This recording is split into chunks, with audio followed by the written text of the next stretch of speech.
दोस्तों, अगर आप भी जियो का सिम यूज करते हो तो आज की वीडियो आपके लिए बहुत जरूरी है।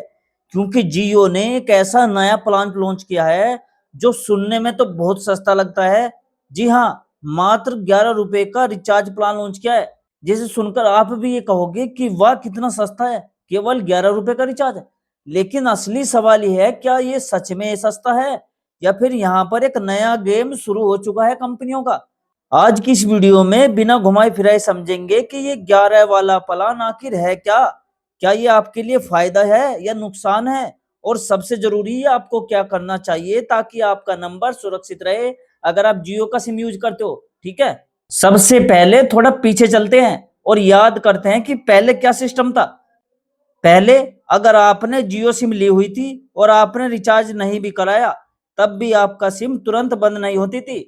आप महीनों तक बिना रिचार्ज के रह सकते थे और फिर भी आपके नंबर पर इनकमिंग कॉल आती रहती थी, ओटीपी आते रहते थे और बैंक के मैसेज आते रहते थे। मतलब बेसिकली कनेक्टिविटी बनी रहती थी। इसी वजह से बहुत सारे लोग अपने एक मेन सिम रखते थे और एक दो एक्स्ट्रा सिम भी रखते थे। कोई सिम सिर्फ बैंक के लिए रखता था, कोई सिर्फ व्हाट्सएप के लिए, कोई सिर्फ ओटीपी के लिए। और सच बताऊं तो हम में से ज्यादातर लोग उन बैकअप सिम को सीरियसली लेते ही नहीं थे। लेकिन अब यही आदत आपके लिए प्रॉब्लम बन सकती है, क्योंकि धीरे धीरे टेलीकॉम कंपनी, खासकर रिलायंस जियो, इस पूरे सिस्टम को बदल रही है। अब अगर आपकी सिम पर लंबे समय तक कोई रिचार्ज नहीं रहेगा तो पहले तो आपकी इनकमिंग कॉल बंद कर दी जाएगी, और अगर आपने फिर भी ध्यान नहीं दिया तो कुछ समय बाद आपकी सिम पूरी तरह डीएक्टिवेट भी हो सकती है। यानी आपका नंबर परमानेंटली बंद हो सकता है। और एक बार अगर नंबर चला गया तो उसे वापस पाना बहुत मुश्किल हो जाता है, और कई बार तो वो नंबर किसी और को अलॉट भी हो जाता है। अब जरा सोचो, कितने लोग ऐसे हैं जिनका बैंक अकाउंट, यूपीआई, आधार, व्हाट्सएप, टेलीग्राम और इंस्टाग्राम सब कुछ एक ही नंबर से जुड़े हुए हैं। अगर वो नंबर अचानक डीएक्टिवेट हो गया तो आपको कितनी दिक्कत हो सकती है। ओटीपी नहीं आएगा, लॉगिन नहीं कर पाओगे, पेमेंट भी अटक जाएगी आपकी यूपीआई की। मतलब पूरा डिजिटल सिस्टम हिल सकता है। और यही वजह है कि ये छोटा सा बदलाव एक्चुअली बहुत बड़ा इम्पैक्ट डालता है।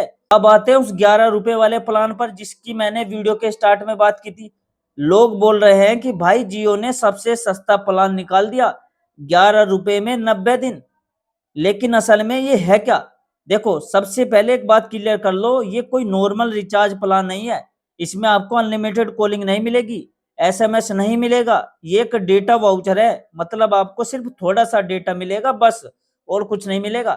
लेकिन यहाँ असली खेल डेटा में नहीं है, असली खेल इसकी वैलिडिटी में है। सिर्फ 11 रुपए में आपको करीब 90 दिन की वैलिडिटी मिल जाती है, यानी 3 महीने तक आपकी सिम एक्टिव रहेगी। अब यही वो पॉइंट है जहां जियो ने बहुत स्मार्ट मूव किया है। पहले जो चीज आपको फ्री में मिल रही थी, यानी सिम एक्टिव रखना और इनकमिंग कॉल, अब उसी को इनडायरेक्टली पेड बना दिया गया है। क्योंकि अमाउंट बहुत छोटा है इसलिए लोगों को ज्यादा फर्क महसूस नहीं हो रहा। अब यहाँ एक सवाल आता है जो हर किसी के दिमाग में है, क्या इस 11 रुपए वाले प्लान से इनकमिंग कॉल्स आएंगी? तो इसका जवाब थोड़ा कंफ्यूजिंग है, लेकिन मैं आपको आसान भाषा में समझाता हूँ।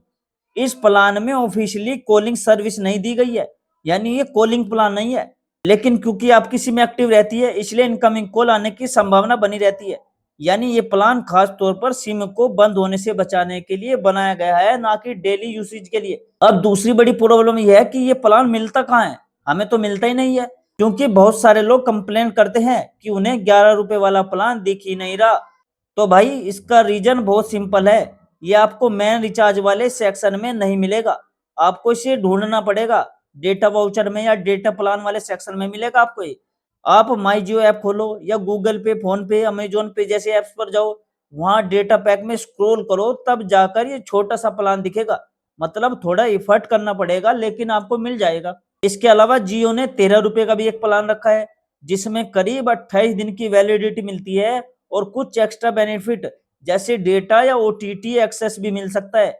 लेकिन अगर आपका सिर्फ मकसद सिम को चालू रखना है तो 11 वाला प्लान ज्यादा यूजफुल है। कम पैसे में ज्यादा दिन, यानी सिंपल लॉजिक।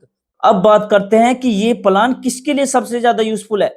अगर आप उन लोगों में से हो जो अपनी सिम सिर्फ इनकमिंग कॉलिंग के लिए रखते हो, कॉल करने के लिए रखते हो, या आपके पास एक बैकअप सिम है या फिर आप सिर्फ ओटीपी, बैंक, यूपीआई के लिए सिम यूज करते हो तो ये प्लान आपके लिए परफेक्ट है। लेकिन अगर आप डेली कॉलिंग करते हो, इंटरनेट चलाते हो, वीडियो देखते हो तो ये प्लान आपको किसी काम का नहीं है आपके फिर। आपको प्रॉपर अनलिमिटेड रिचार्ज ही लेना पड़ेगा। अब यहाँ पर थोड़ा सा समझते हैं कि आखिर ये सब हो क्यों रहा है। इसके पीछे देखो एक बड़ा रीजन है। Telecom regulatory authority of India यानी टीआरआई ने इन्हें टेलीकॉम कंपनी से कहा था कि उन्हें छोटे और सस्ते प्लान भी लाने चाहिए ताकि लो यूसेज वाले यूजर को भी ऑप्शन मिल सके। यानी हर किसी को 199 रुपए या 299 का रिचार्ज करने के लिए मजबूर ना होना पड़े। तो जियो ने इस अपॉर्चुनिटी को जल्दी पकड़ लिया और 11 रुपए जैसा अल्ट्रा चीप प्लान लॉन्च कर दिया। लेकिन बाकी कंपनियों जैसे एयरटेल और वोडाफोन आइडिया अभी भी इस रेस में पीछे है। वहां आज भी मिनिमम रिचार्ज काफी महंगा है, चाहे आपको सिर्फ सिम चालू ही क्यों ना रखनी हो। अब यहीं से असली डिबेट शुरू होता है। एक तरफ लोग बोल रहे हैं कि जियो ने बहुत अच्छा किया कि 11 रुपए वाला प्लान 90 दिन दे दिए, गरीब और लो यूसेज वाले यूजर्स के लिए बहुत बड़ी राहत है। दूसरी तरफ कुछ लोग ये भी बोल रहे हैं कि पहले जो चीज फ्री थी अब उसके लिए पैसे देने पड़ रहे हैं, ये तो नुकसान है। अगर ऑनेस्टली देखा जाए तो दोनों बात सही है। पहले आप बिना रिचार्ज के भी अपने सिम को जिंदा रख सकते थे, अब आपको कम से कम 11 रुपए देना पड़ेगा। यानी धीरे धीरे फ्री सर्विस खत्म हो रही है और हर चीज के लिए एक मिनिमम चार्ज लगाया जा रहा है। आज के टाइम में मोबाइल नंबर सिर्फ कॉलिंग का साधन नहीं है, ये आपकी डिजिटल पहचान बन चुका है। आपका बैंक अकाउंट, आपका यूपीआई एप्स, आधार, व्हाट्सएप, फेसबुक, इंस्टाग्राम, सब कुछ उसी नंबर से जुड़ा होता है। अगर वो नंबर चला गया तो आपको हर जगह नया नंबर अपडेट करना पड़ेगा, जो अपने आप में बहुत बड़ा सिरदर्द है। और एक बात जो आपको समझनी चाहिए, ये 11 वाला प्लान सिर्फ शुरुआत है। आने वाले समय में टेलीकॉम कंपनी और भी ऐसे चेंजेस ला सकती है जहां धीरे धीरे फ्री सर्विस को खत्म किया जाएगा और हर सुविधा के लिए थोड़ा थोड़ा चार्ज लिया जाएगा। यानी फ्यूचर में आपको हर चीज के लिए मिनिमम पेमेंट करनी पड़ सकती है। तो दोस्तों कुल मिलाकर बात इतनी सी है कि ये 11 रुपए वाला प्लान छोटा जरूर है लेकिन इसका इम्पैक्ट बहुत बड़ा है। ये हमें दिखाता है कि टेलीकॉम इंडस्ट्री किस डायरेक्शन में जा रही है। अब चॉइस आपके हाथ में है, आप इसे एक स्मार्ट और सस्ता ऑप्शन मानते हो या फिर फ्री सर्विस के खत्म होने की शुरुआत मानते हो। लेकिन एक चीज मत भूलना, आपका नंबर आपकी पहचान है और उसको सेफ रखना आपकी रिस्पॉन्सिबिलिटी है। थोड़ा सा रिचार्ज करके अगर आप अपनी सिम को एक्टिव रख सकते हो तो वो करना ज्यादा समझदारी है, बजाय इसके बाद में पछताना पड़े। ठीक है, तो अब आपको क्या करना चाहिए? देखो, सबसे सिंपल रूल है, अगर आपका नंबर इंपॉर्टेंट है तो उसे कभी भी आइडल मत छोड़ो। चाहे छोटा रिचार्ज करो लेकिन करते रहो, क्योंकि अगर एक बार नंबर डीएक्टिवेट हो गया तो उसे वापस पाना बहुत मुश्किल हो सकता है। और अगर वो नंबर किसी और को मिल गया तो फिर आपकी पर्सनल इंफॉर्मेशन तक रिस्क में आ सकती है। अब दोस्तों मुझे आप कमेंट में एक चीज जरूर बताना, क्या 11 रुपए खर्च करना बेहतर है या अपना नंबर खो देना बेहतर है? ठीक है, कमेंट में जरूर बताना। और दोस्तों मुझे कमेंट में एक चीज और बताना कि आप कौन सा रिचार्ज ज्यादातर करते हो अपने मोबाइल में। ठीक है, और दोस्तों मैं मिलता हूँ आपसे अगली वीडियो में एक नई जानकारी, एक नए अपडेट के साथ। तब तक के लिए दोस्तों जय हिंद, जय भारत।